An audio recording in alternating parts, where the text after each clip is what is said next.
WhatsApp guys, Iran Israel cease fire, क्या Trump ने फिर झूठ बोला?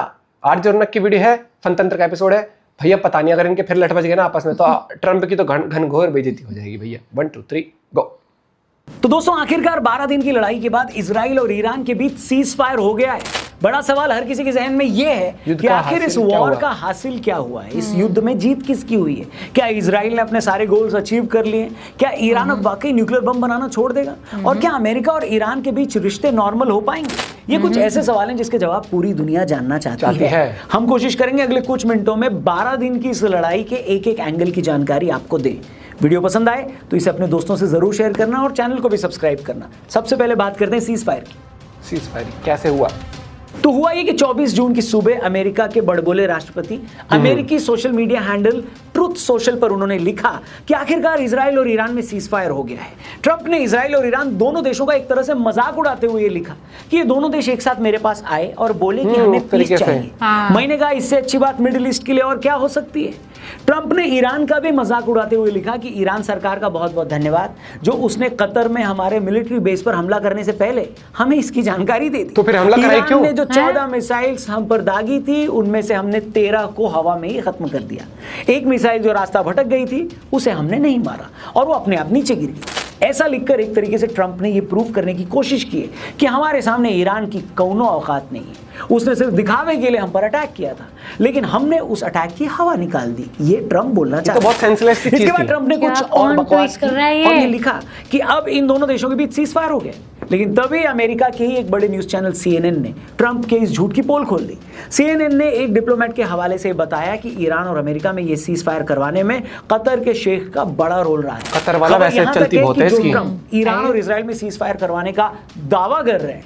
खुद उस ट्रंप ने कतर में अमेरिकन बेस पर ईरानी हमलों के बाद कतर के शेख से रिक्वेस्ट की थी कि अमेरिका और ईरान में सीज फायर करवा दो, जिसके बाद कतर के प्राइम मिनिस्टर शेख मोहम्मद अल थानी ने ईरानी हुकूमत से बात की। ईरान ने जब इस पर अपनी रजामंदी दी तब जाकर ये सीज फायर पूरा हुआ है।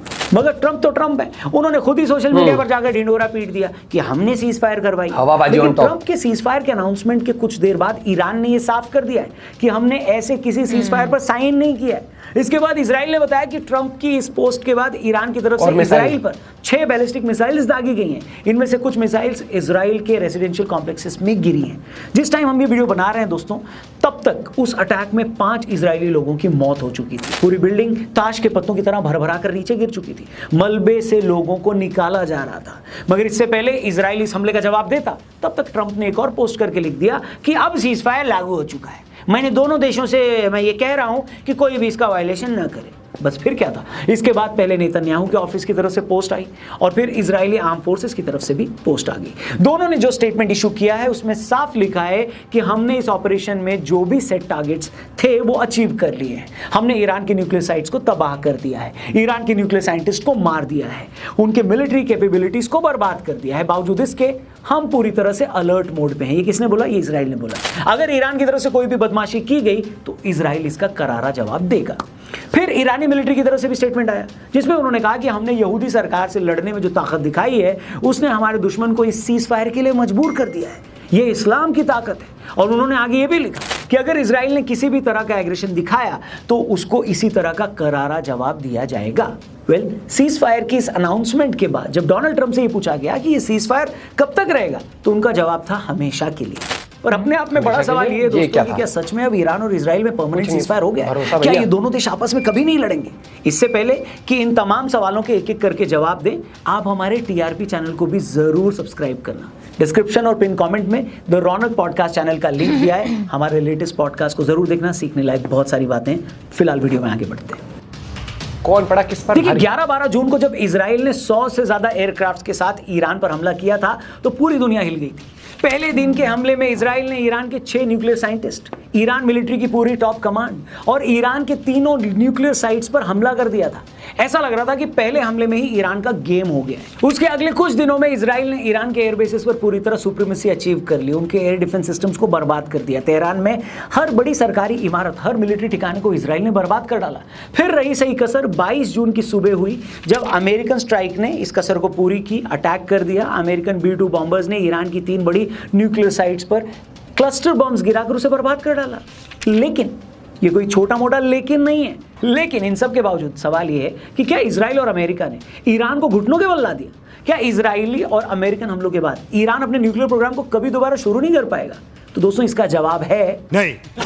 दरअसल अमेरिका और इजराइल के ईरान पर अटैक करने की सबसे बड़ी वजह यही थी कि ईरान चोरी छिपे न्यूक्लियर बम बना रहा है और दोनों देश उसे ऐसा करने से रोकना चाहते थे। मगर खुद अमेरिकन एक्सपर्ट्स ये दावा नहीं कर रहे हैं कि अमेरिकन अटैक के बावजूद दो साइड्स पूरी तरह बर्बाद हो चुकी है। ईरान तो ये बोल ही रहा है कि हमारा सारा इंफ्रास्ट्रक्चर इंटैक्ट है, हमने जरूरी कंपोनेंट्स को पहले ही वहां से मूव कर दिया बोला है ना। और यही सबसे बड़ा सवाल है कि ईरान के जिस न्यूक्लियर प्रोग्राम के लिए अमेरिका और इजराइल ने उस पर हमला किया था, अगर वो पूरी तरह से सलामत है या यूं कहें कि उसे बनाने के लिए जरूरी सारी चीजें अब भी ईरान के पास मौजूद हैं, तो फिर इजराइल को इस अटैक से मिला क्या?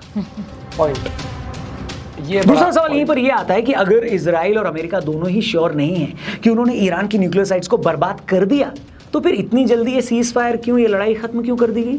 क्या ये सच है जैसा कुछ लोग दावा कर रहे हैं कि ईरान ने इस लड़ाई में जिस तरीके से पलटवार किया उसकी उम्मीद अमेरिका और इजराइल दोनों को नहीं थी? ईरान ने 12 दिन की इस पूरी लड़ाई में 400 से ज्यादा बैलिस्टिक मिसाइल्स इजराइल पर लॉन्च की थी। 365 के करीब इनमें से इजराइल ने इंटरसेप्ट कर ली थी, लेकिन 30-40 मिसाइलें इजराइल में आकर गिरी थी। अब जो लोग बैलिस्टिक मिसाइल्स के इंपैक्ट को नहीं जानते उन्हें बताने की जरूरत नहीं है कि इतनी मिसाइलों का किसी देश में गिरने का क्या मतलब होता है। अगर एक भी बैलिस्टिक मिसाइल किसी मल्टी स्टोरी बिल्डिंग पर गिरती है तो वो पूरी की पूरी इमारत को एक बार में वो मिसाइल गिरा सकती है। तभी आप देखिए तेल अवीव समेत इजराइल के कई शहरों में ईरान की मिसाइलों ने तबाही मचा दी। अब आप पूछेंगे कि भाई इजराइल ने तो ईरान में ज्यादा नुकसान पहुंचाया है, तो डरना तो ईरान को चाहिए था, फिर इजराइल में इतना पैनिक क्यों हो गया? इसे आप ऐसे समझो ना कि इजराइल में एक इलेक्टेड गवर्नमेंट है, वो फर्स्ट वर्ल्ड कंट्री में आता है, और किसी भी फर्स्ट वर्ल्ड कंट्री में इस तरह मिसाइलों का घरों पर गिरना, लोगों का मरना कोई नॉर्मल बात नहीं है। ऐसे हर एक हमले के बाद पब्लिक प्रेशर भी बढ़ता है, पॉलिटिकल प्रेशर भी बढ़ता है। दूसरा पॉइंट, ईरान के हमलों के बीच ये खबरें भी लगातार आ रही थी कि इजरायली एयर डिफेंस सिस्टम के पास ऐसे हमलों को रोकने के लिए सिर्फ कुछ ही दिनों का असला बचा। कुछ ही दिनों। दूसरी तरफ ईरान लगातार ये क्लेम कर रहा था कि भाई हम तो 2 महीने से 6 महीने तक की लड़ाई का माल लेकर बैठे हैं। अब मैं ये नहीं कह रहा कि 15 दिन लड़ाई और चलती तो इजराइल हथियार डाल देता। हालत तो ईरान की ज्यादा खराब थी, हर दिन उसके एयरबेसेस तबाह हो रहे थे, उसके फाइटर जेट्स को टारगेट किया जा रहा था, उनके 1/3 से ज्यादा मिसाइल लॉन्चर्स बर्बाद हो चुके थे। हालत तो ईरान की ज्यादा खराब थी। बस ये हम जरूर कह सकते हैं कि ईरान ने जिस तरह का अटैक इजराइल पर किया उससे इजराइल और अमेरिका दोनों ओवरवेल्म्ड हो गए। उन्हें साफ समझ आ गया कि ये लड़ाई कुछ दिन और चलेगी तो बहुत मुश्किल हो जाएगी। एंड गेम क्या होता? तीसरी बात, 12 दिन के बाद लड़ाई उस पॉइंट पर पहुंच गई थी जहां इजराइल और अमेरिका दोनों को यह डिसाइड करना था कि अब इस लड़ाई को और कहां लेकर जाना है। हम एक पल के लिए मान भी ले कि दोनों कंट्रीज श्योर हो गई थी कि हाँ भाई हमने ईरान की न्यूक्लियर साइट्स को तबाह कर दिया। इसके बाद उन्हें खुद से ये पूछना था कि अब इस लड़ाई से और क्या अचीव करना है। इसके बाद इजराइल और अमेरिका चाहते तो खुमैनी का तख्ता पलट कर सकते थे और लड़ाई को तब तक खींचते जब तक कि खुमैनी को या तो मार नहीं दिया जाता या गिरफ्तार वो नहीं हो जाते। पर यह काम इतना आसान नहीं था। रशिया पहले ही ये कह चुका है कि अगर इजराइल या अमेरिका ने ईरान में तख्ता पलट करने की कोशिश की तो इससे पूरी सिचुएशन और सीरियस हो जाएगी। ऐसा करने के लिए इजराइल और अमेरिका को इराक की तरह जमीन पर अपनी फौजें उतारनी पड़ती। अब ईरान कोई गाजा पट्टी जितना छोटा तो है नहीं, अगर जमीन पर फौजें उतरती तो अमेरिका और ईरान की फौज को बहुत नुकसान उठाना पड़ता। जब वियतनाम जैसे छोटे से देश में अमेरिका जमीन पर उतरकर वहां की फौज को और लोगों को नहीं हरा पाया तो ईरान में तो ये काम बहुत ज्यादा मुश्किल था। इनफैक्ट एक्सपर्ट्स कहते हैं कि ये हो ही नहीं पाता। वैसे अमेरिका ने और इजराइल ने कई बार ये सिग्नल दिए थे कि जब तक खुमैनी को हटाया नहीं जाता तब तक ईरान के साथ रिश्ते नॉर्मल नहीं हो सकते। लेकिन जैसे कि मैंने बताया खुमैनी कोई अकेला आदमी तो है नहीं, पूरी की पूरी ईरानी फोर्स उनके साथ खड़ी है। उनके तख्ता पलट से पहले बहुत ज्यादा खून खराबा करना पड़ता और इसके लिए इजराइल और अमेरिका दोनों तैयार नहीं थे। इजराइल को हर दिन ईरानी मिसाइलों को इंटरसेप्ट करके गिराने में $300 मिलियन खर्च करने पड़ रहे थे। ऊपर से अगर ईरान स्ट्रेट ऑफ हॉर्मुज़ को ब्लॉक कर देता तो पूरी दुनिया में तेल के दाम बढ़ जाते। ये बात व्यापारी ट्रंप को हरगिज कबूल नहीं। वॉर में कितना खर्चा होता है इसका अंदाजा इसी बात से लगाइए कि ईरान में न्यूक्लियर साइट्स पर बम गिराने के लिए यूएस ने जिन B-2 बॉम्बर्स को भेजा था उन 7 बॉम्बर्स को यूएस से ईरान तक आकर जाने में 320 करोड़ रुपए से ऊपर का खर्च आया।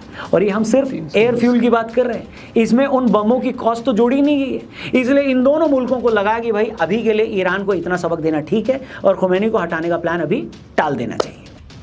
अब आगे क्या होगा? इजराइल और अमेरिका तो क्लेम कर रहे हैं कि उनके जो टारगेट्स थे उन्होंने अचीव कर लिए हैं, पर सवाल ये है कि अब ईरान क्या करेगा? क्या सच में ईरान अमेरिकन प्रेशर में न्यूक्लियर बम नहीं बनाएगा?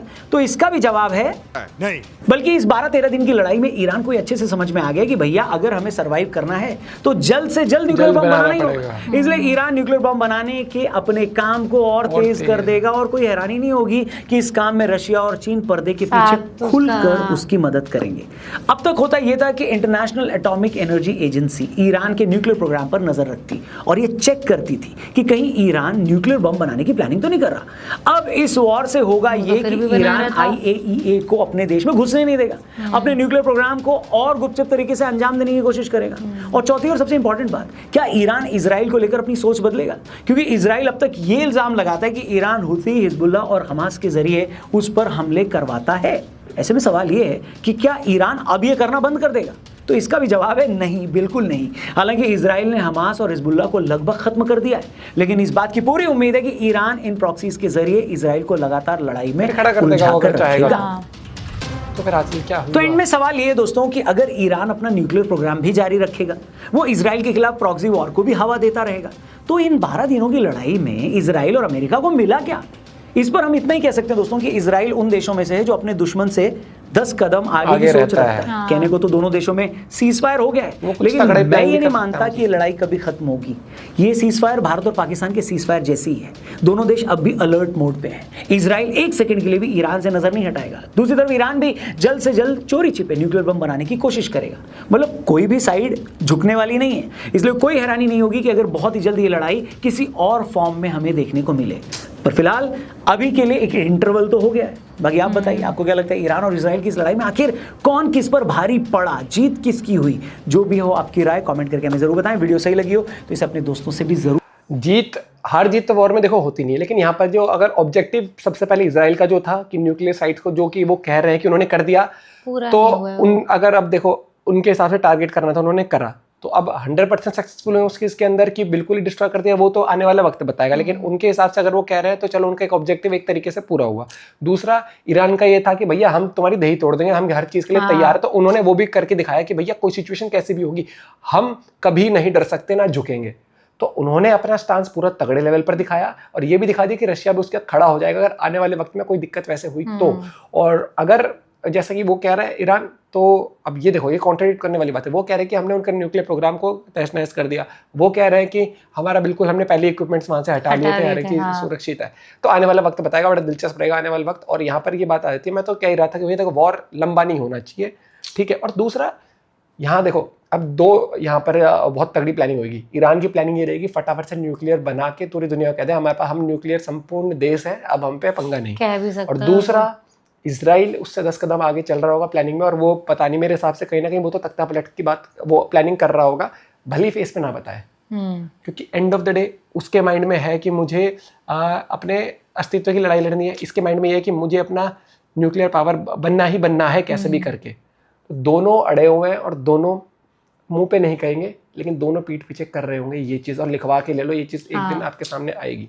बाकी इस पे आपकी क्या राय है जरूर बताना। लेकिन ये कौन सा सीज फायर होता है कि सीज फायर कह के थोड़ा सा 4-5 में मैंने लोड कर रखे थे, तो इनको छोड़ ही देता हूँ, फिर एक टूट आएगी। अब पक्के वाला हो गया, अब पक्का, अब पिंकी प्रोमिस, अब पक्के वाला हो। ये थोड़ा सा अजीब लगता है मुझे कि फिर ये मुझे लगता है ये बहुत बड़ा एक वो होता है डिसीजन सीज फायर का। उसके बाद जब होती है ना चीज़ें, तो कहीं ना कहीं वैल्यू खत्म करती हूँ चीज़ की। और अभी भी नहीं पता भैया, पता लगा और आगे सिचुएशन एस्केलेट हो जाए, कुछ नहीं पता। जैसे ट्रम्प 2 हफ्ते कह के लपेट गया, तो क्या पता अगर इनके माइंड में हो ही तख्ता पलट करना, तो सीज फायर कह के तगड़े लेवल पर कुछ करते। लेकिन ईरान भी चुप नहीं बैठेगा, और ईरान का भी मेरे हिसाब से माइंड में न्यूक्लियर का प्रोग्राम बहुत तगड़े लेवल पर होगा। और यार कुछ तो ये प्लानिंग कर रहा होगा ईरान भी, कि किसी तरीके से वो करे। लेट्स सी क्या होता है आने वाले टाइम में। मिलते हैं वीडियो के साथ, बाय बाय, टेक केयर।